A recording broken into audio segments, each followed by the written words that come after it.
Well, hello, Young and the Restless Daily Recap fans. Today's daily recap is for Monday, February the 13th, 2024, all the way to my eye is red. See, allergies, y'all. I've been rubbing my eyes. Ugh. All the way to Friday, February the 15th, 2024. So Monday through Thursday. If I said Friday, I meant Thursday. Monday through Thursday. Okay, let's dive right in because guess what? Not too much happened. Same old thing. We have Tucker and Audra in the sack, laying there, and Ashley was texting. She wants to see him. She wants to see him. And Audra's like, don't look at that phone. So he didn't, but he waits until she's asleep and he reaches over to the nightstand and he gets the phone and he looks at it. And Ashley's like, I need to see you immediately. Because remember, she was banging on their door before they hopped in the sack like she was a maniac. Tucker didn't answer. Good. Don't answer that. So she goes to the lobby and she's drinking. She's drinking. And so finally, when Tucker did look at it, he texted her. He said, where are you? And she texts back, downstairs in the lobby. So he looks to make sure Audra is asleep. Audra, are you awake? And when she didn't answer, he gets up and comes downstairs, but he's taking a sweet time. And Ashley is getting all crazy restless, right? So she's looking at her phone. She's texting, um, where are you? And then she pick it up a minute later. 5 more minutes and I'm leaving. And as she's saying that, he was just walking, around to where the couch was that she was sitting on. And he's looking at her. She goes, I was almost about to leave. And what he should have said is, Ashley, I don't even know why you're here. You should have left because I did not invite you. You see what I'm saying? So he goes, what do you want, Ashley? And Ashley begins to, well, this is actually the 12th.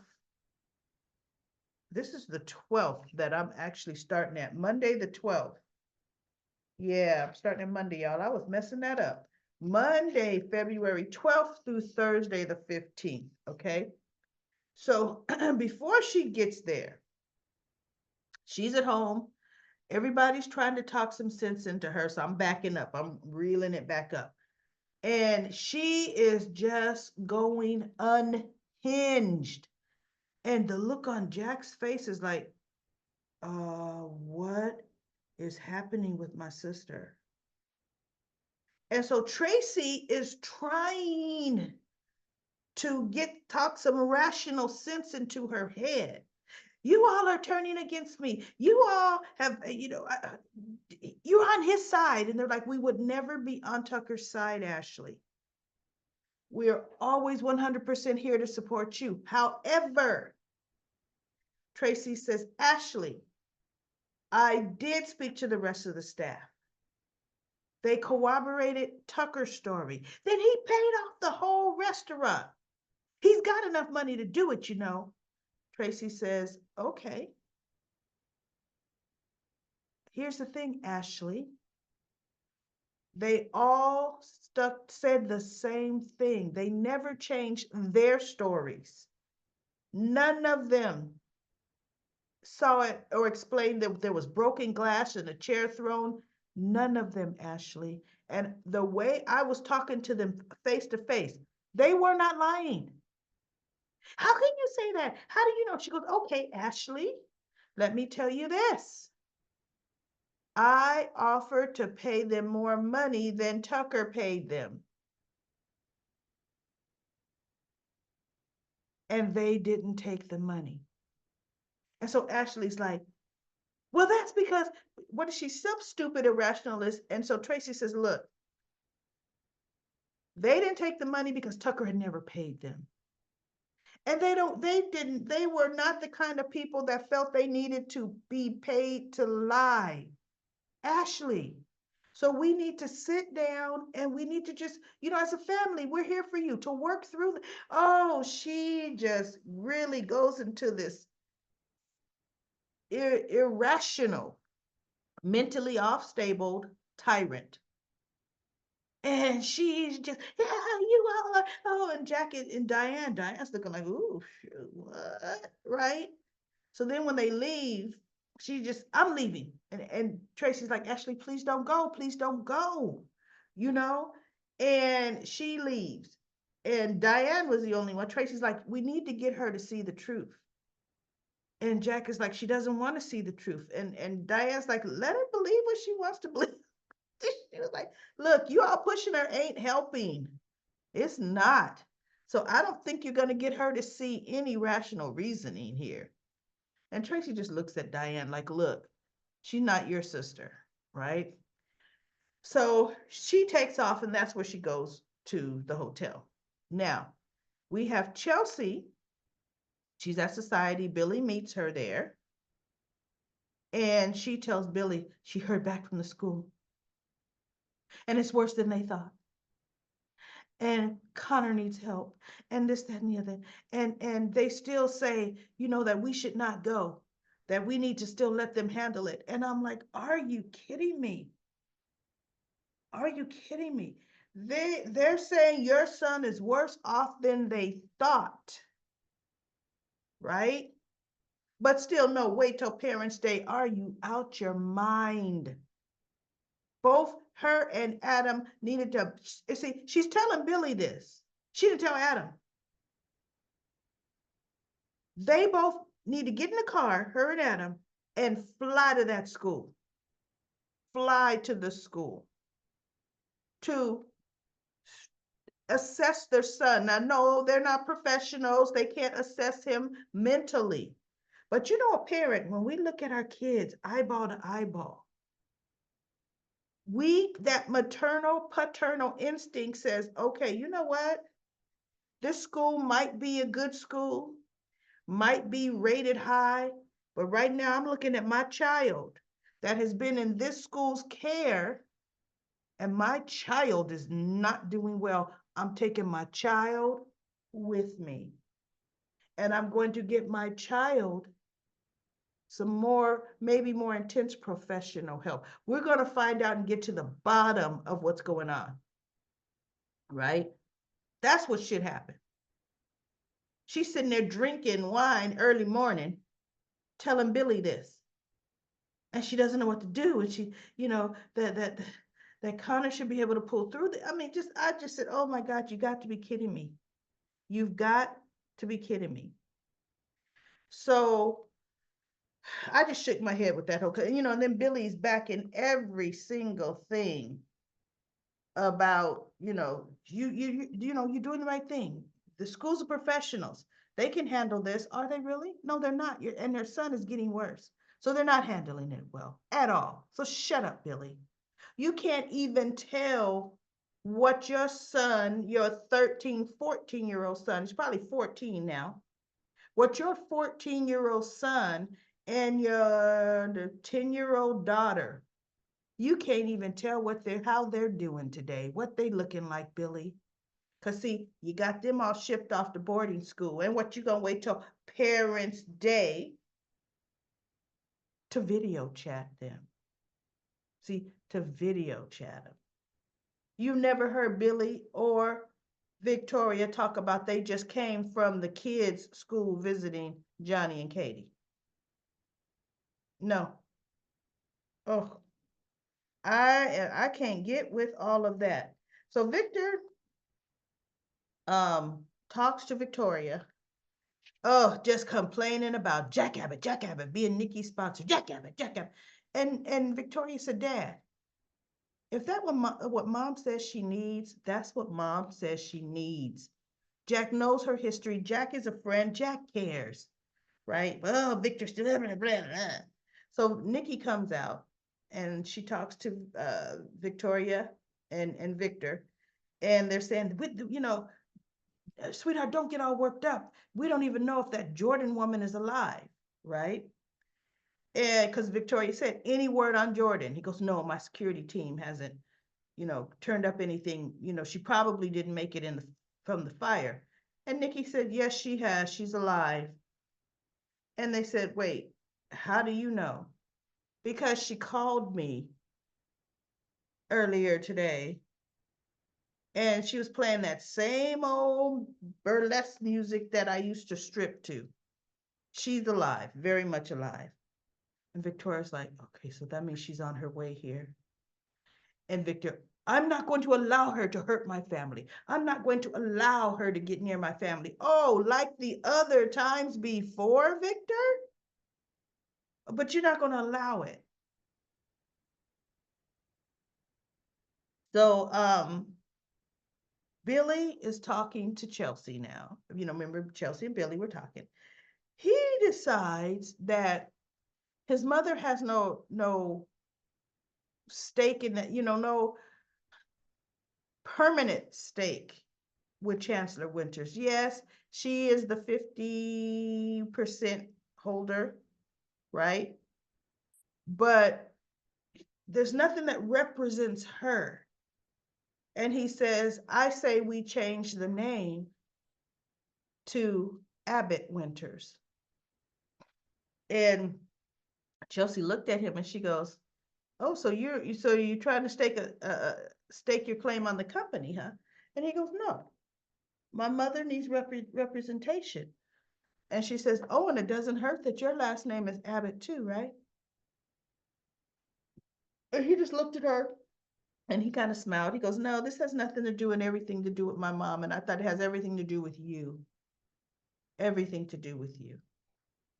But then when we really break it down, it is Jill's company. Well, it was Jill's company solely until she merged with Hamilton Winters. And then she and Devon are shareholders. They own the company. Jill just has a little more of a share than Devon does.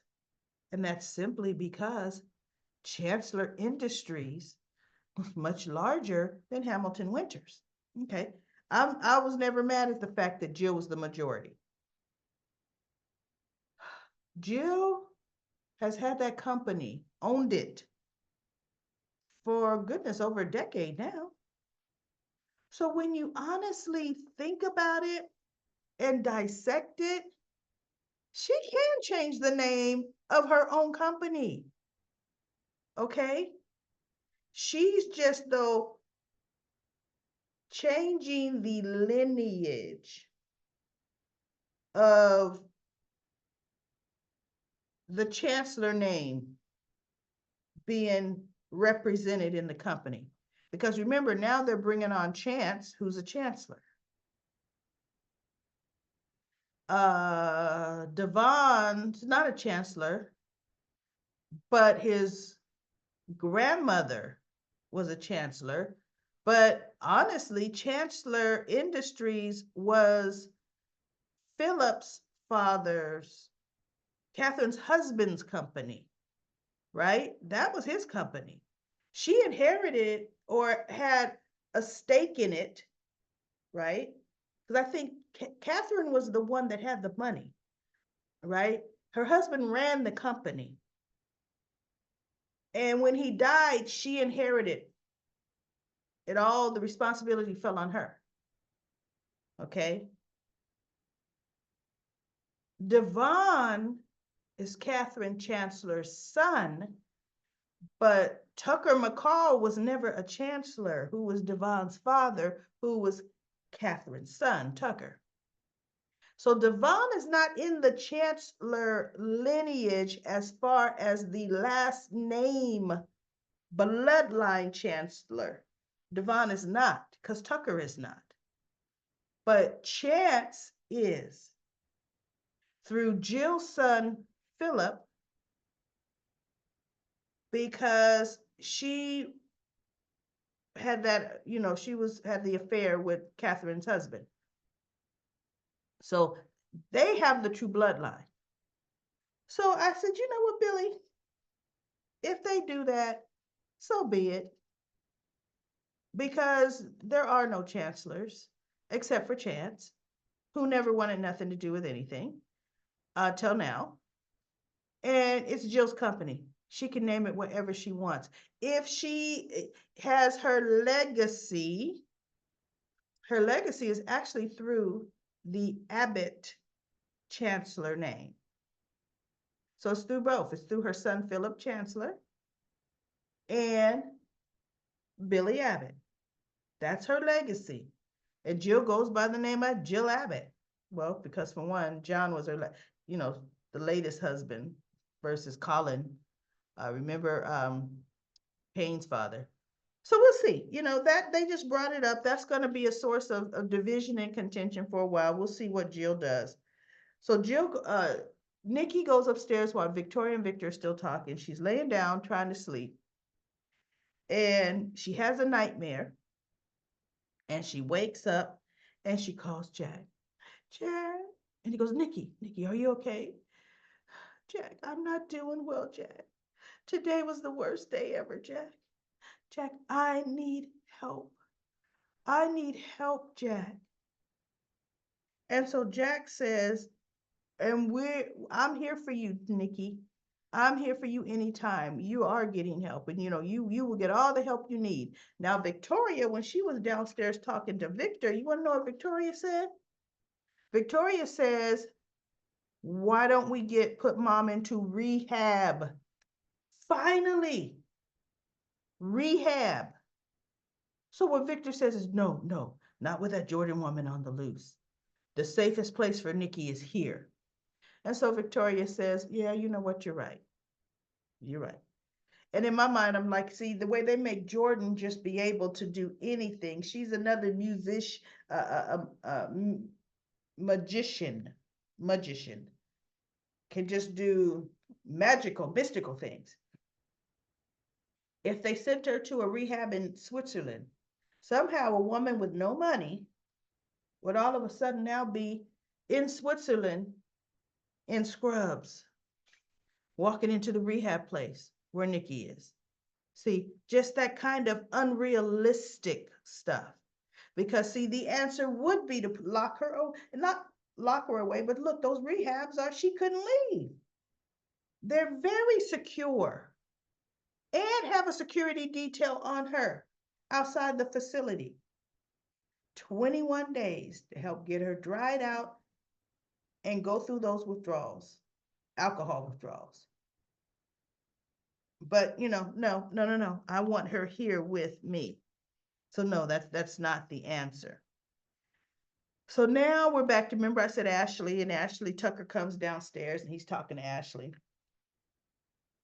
And oh my goodness, everybody, the way Ashley was talking and the facial expressions, and she just in love with that martini glass. I mean, was it, we don't think you can't put that past you? And Tucker is just looking at her and he says, Ashley, what's going on? What do you mean, what's going on? You thought you're gaslighting me? Where he says, no, this is not. He goes, for one, I have no reason to gaslight you. And now you've been to Paris, you found out the truth, you still don't want to believe it. He said, something else is going on with you. Something's not right, Ashley, about the way you're acting. He's seeing it. He's like, oh my God, what is wrong with her? And I was sitting there just shaking my head like, how embarrassing is she being? Okay. So she goes home and she's sitting down. Oh, I know what happened. As she's trying to berate Tucker, Audra comes around.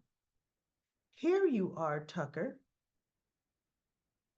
When I woke up, you were no longer in bed. And Ashley looks. And so she goes, Ashley? And so Ashley puts her glass down. Oh, of course, it ain't no news to anybody that you two wouldn't be, involved, like that. that you two are to deserve each other. And Ashley's standing up, getting her stuff right. And she goes, you two are something she said really like snide to them. And so she goes, you two deserve each other. Oh, now and she looks at Tucker, she goes, so is this why you wouldn't let me into your room when I was knocking on the door upstairs? And Audra's looking at her like, chick, you don't belong in our room. And Tucker says, yeah. And that's when she gets her stuff and she's leaving. And as she's walking away, I'm thinking, she wanted to get in that room so she could probably try to manipulate a situation where Tucker would either try to kiss her, but see that their relationship is too far gone for that. Ashley, if you notice, she's coming near him 3 times a day. Just out of the blue, she's showing up. She can't stay away from him. It's not the other way around. And so she's in the car, she gets home and she's sitting on the couch and she poured herself a glass of water. She's sitting there like, ooh. And Tracy's like, Ashley, there you are, you're home. And she looked at her, she goes, okay, sweetheart, what is wrong? Tracy, I don't know what's happening to me. I don't know what's going on with me, Tracy. Because Ashley was having flashbacks of the real way it happened. And when Tracy was talking to her earlier with Jack and Diane, she says, Ashley, you're remembering what really happened. She says, there was a moment in Paris that you remembered what happened. She's saying, you're realizing that Tucker is telling the truth. So anyway, that's where that left off on Tuesday. Then Wednesday, we have Victoria. She goes to see Claire because she wants to let Claire know that now they have clear confirmation that Jordan has escaped. And she sees a real cute scene with a pediatric ward girl. Claire had been reading her book and talking about Athena and the Greek gods, Greek mythology. And Victoria was just listening in and, blah, blah, blah. And then the nurse came to get the little girl to take her back to her ward. And which I was surprised. Wait a minute. Claire is in a psych ward, like for criminals, right? But just not locked up in a criminal facility. She's in a hospital, but for, I don't know, what qualifies her to be able to be alone with any child?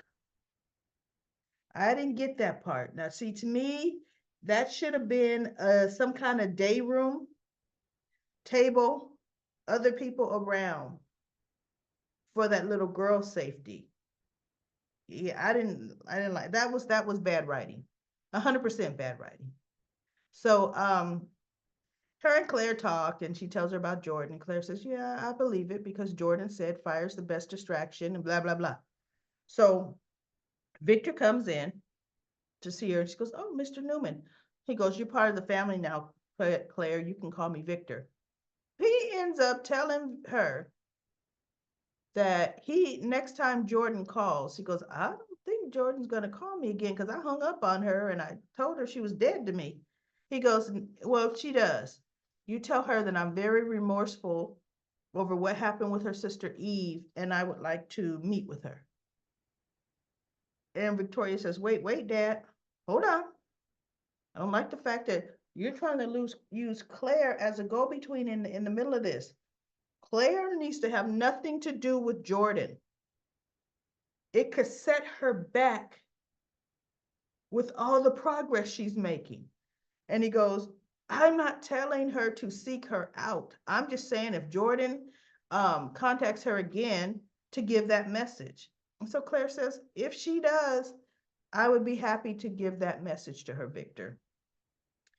So Victoria walks him out and she lets him know, you have crossed the line. You do not come into my daughter's room, try to get her wrapped into a situation with Jordan. And he goes, Jordan is a threat to our entire family. She is after your mother. Your mother is who I'm concerned about, not her, pointing to Claire's room. And Victoria looked at him. She says, well, I love my mom too, but my daughter is my concern. So don't try to involve her in anything else.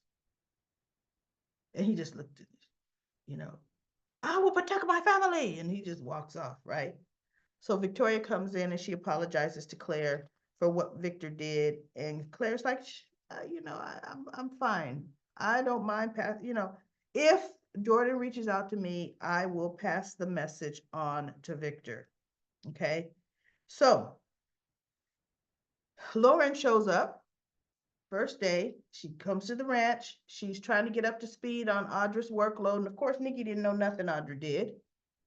And Jordan's trying to get some things together so she can now move the projects forward. Vicky is happy to be working with someone of Lauren's caliber, right? And then Lauren was talking about the strength that Nikki has shown. She goes, Nikki, I know something about being terrorized. She said, Sheila Carter terrorized me for years. I know what that's like. She says they make their whole thing is making you fearful and doubtful and looking over every shoulder. That's what they feed on. They know the things to say to just shake your foundation. Don't let her win. So the phone rings and Nikki, so she says, Nikki, do not answer that call.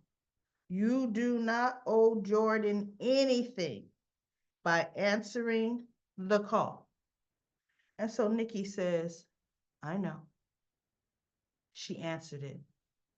And of course, she goes, look, Jordan, I know this is you. And wait, Jordan calls Nikki back. Oh, I know this is you. You're a coward, you this, that, and the other, and blah, blah, blah. And I forget what Nikki says, taunting her, right? And then she hangs up. So Jordan calls Nikki back. And she goes, oh my, she's calling back. No. Nikki then, no, Nikki calls her back the next day. Nikki doesn't call her back. Let me see. Yeah. Nikki, the phone is ringing where this day left off, right? So now on Thursday, the 15th, Nikki ends up calling Jordan back because it was just that, silence. And she goes, I know this is you, Jordan, and I know you can hear me. So Nikki tells Lauren, you know what, you're right. I'm not letting her make me scared. I'm not cowering to her.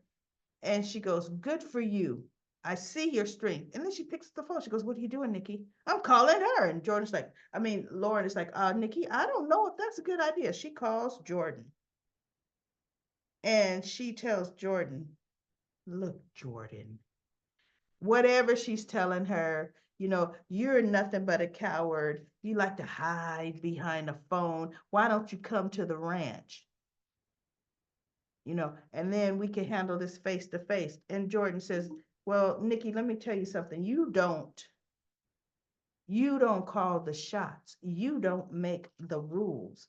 I'm the one who's going to tell you what we're going to do. And Nikki says, no, you don't. How are you going to call the shots? You are a fugitive. You're in the middle of a manhunt. They're hunting for you. You're going to be hauled back off to prison. So no, and you don't have any money.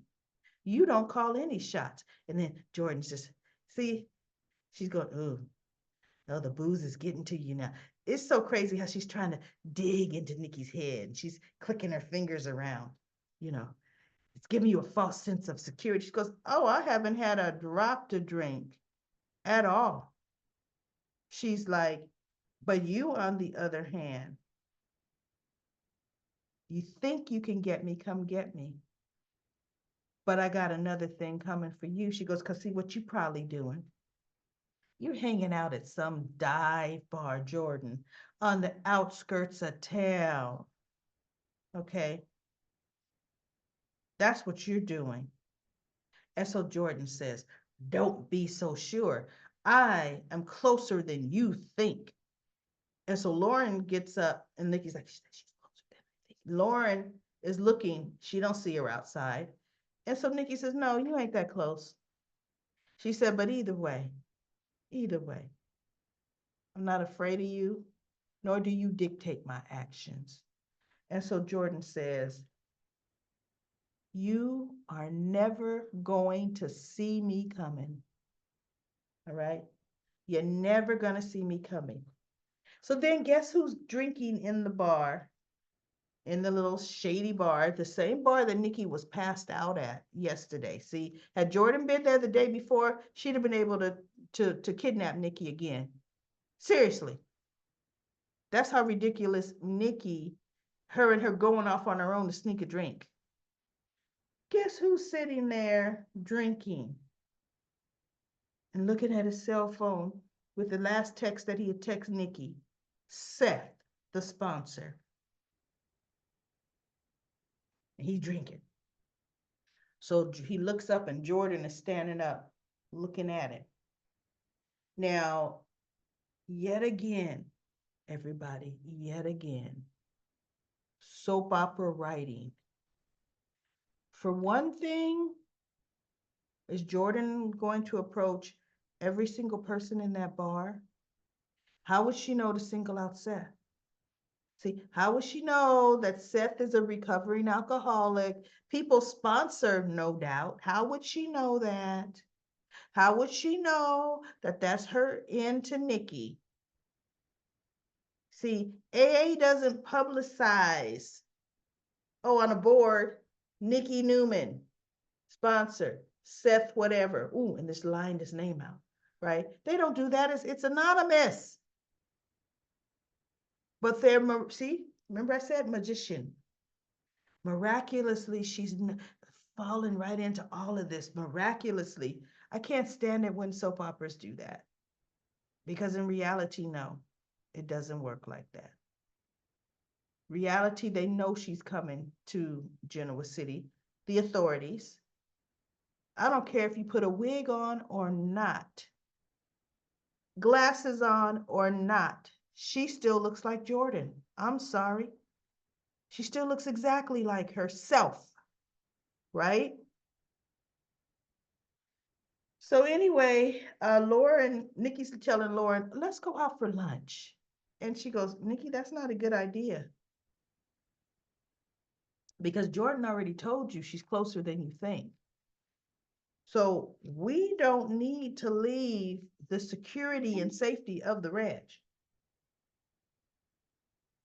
Because if we go out, we're going to be vulnerable. Aside from the fact, Victor expressly said we need to stay here. She goes, why don't we do this?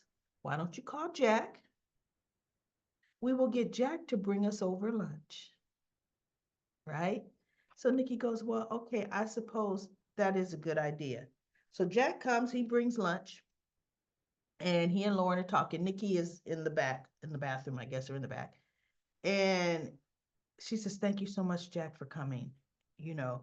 And he says, what's going on? And she says, oh, Jordan called her. And then Nikki called her back, confronting her and blah, blah, blah. And she says, and Nikki was trying to get out the house. She goes, my suspect she was trying to get to where Jack said she could get a sneak a drink. And Jordan said, I mean, and Lauren said, yeah, which is why I suggested she call you and you could bring us lunch. And so he goes, okay, well, you know what? I need some time with Nikki alone to talk to her. And Jordan says, oh, I can make a graceful exit. So when Nikki comes back in, she and Jack are standing up talking, and Lauren looks at her phone. Oh, shoot, I forgot. I have got to run over to Finmore's to sign off on a matter. And then I'm going to go to Newman Media to familiarize myself more with some of the projects we have, Nikki. I'm sorry I gotta miss lunch, but I really gotta go. So Nikki says, okay, Lauren. She goes, I'll see you soon. So when Lauren leaves, Jack starts talking to Nikki, saying, what's going on? What's got her anxious? And she goes, oh, I know, Lauren. She goes, Lauren suggested I call you because she felt I wanted to sneak us out so I could go sneak a drink. And Jack is like, yeah, pretty much. He wasn't even gonna lie to her. Yeah, because that's exactly what she was doing. That's exactly what she was doing. Um, so the last thing that happened is Jack, this is before he gets to Nikki. When he walks into the living room in the morning, Ashley is down there sitting on the couch, everything but rocking, right? And he goes, Ash, what's the matter? I was considered going into to work today, but I don't know. I can't seem to get up and go. She goes, did Tracy tell you? Did Tracy tell you I'm confused, Jack? Did Tracy tell you that I don't know what's going on, Jack? I know she did. He goes, Tracy and I did talk, yes, but why don't you and I talk? So he spent some time talking to Ashley and, of course, really got too much of nowhere, right? With her psyche, come on, people. She's saying she needs help. We got Ashley saying she need help. We got Nikki calling saying I need help. We got Connor acting out like he needs help. They look, people were mentally better when Sharon was practicing, right? They be calling Sharon. But no, they, Ashley is getting ready to completely break down. And she's going to have to go back. I forget the name of whatever their mental hospital is. Sharon ain't no stranger to it. you know, ain't no stranger to it at all. As a matter of fact, neither is Chelsea. Ashley needs to go to the same place that Chelsea went to when she tried to commit suicide, so they could get her some help. But anyway, Adam decides that he wanted Nick to help him convince Victor to fold Sally's company under the Newman umbrella. Okay. And he wanted Nick to back him. Well, Nick let him pitch it because he's like, that's what you want to do. He goes, Sally knows if she needs more money, she can come back to me. And so Adam says, that's Nick, her pride is not going to let her do that. And so my thing is, guess who else has money, everybody? Guess who else could give Sally a loan? I'm sorry, his name is Adam Newman. Adam could give Sally a loan. He doesn't need Nicholas to do it. He has money. So of course he pitches it to Victor, and Victor says, I will never ever work with Sally Spectra. End of story. He let Adam go through the whole pitch and then shut him down. So Adam walks out, and then Victor tells Nicholas, so what do you think about this? And he goes, I think Sally's company just needs a chance, Dad. If I didn't believe in Sally, I wouldn't be the financier of it. I am. And I think it would do very well under the Newman umbrella. He goes, well, that ain't gonna happen. And I don't know what that woman has over both my sons, right? Victor. So when he says that to Nicholas goes and gets Adam, brings it back in, then Victor tells him no, right? So Victor leaves, and Adam tells Nick says, I told you he wasn't going to go for that, Adam. He was not going to change his mind. And Adam says, and I don't give up so easy. He goes, he's just testing me. He wants to see how badly do I want it. He says, but I want it really bad, so it's not over. And Nicholas is like, oh no, like, please don't let this start another war, right? So that was that. And Sally's talking to Chloe and telling her, look, we haven't had enough business coming in. So we're going to have to shut down because, we don't have, we had our first few clients and things were going well, but now without it, We're almost out of money. She goes, well, go back to Nick and ask for more money. Sally's like, I'm not going to do that, Chloe. I'm not going to do it at all. Nick did lend me money.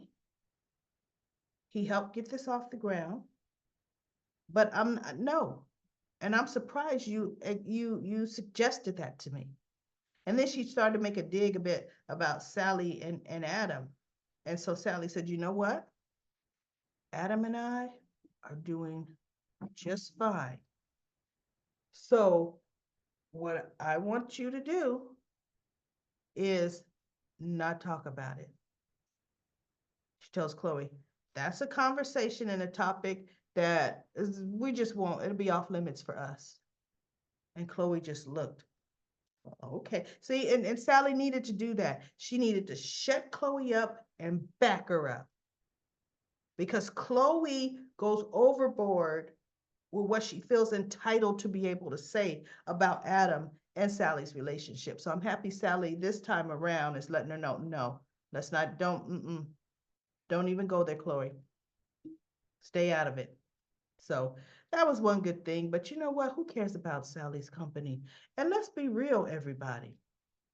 How is it almost out of money? Unless she's paying Chloe a salary she can't afford. Because guess what? She doesn't have an office. So she's not paying a lease.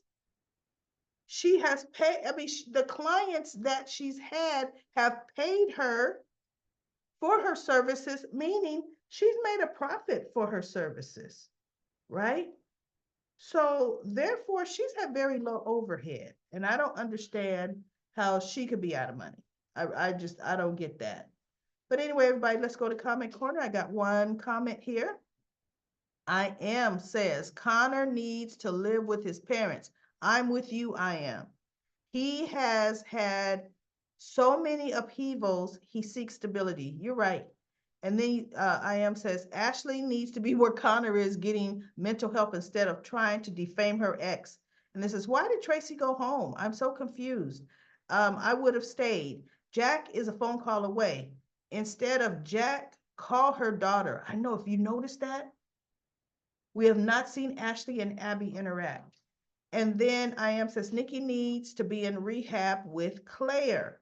This storyline is stupid. Christine knows Danny wants both of them.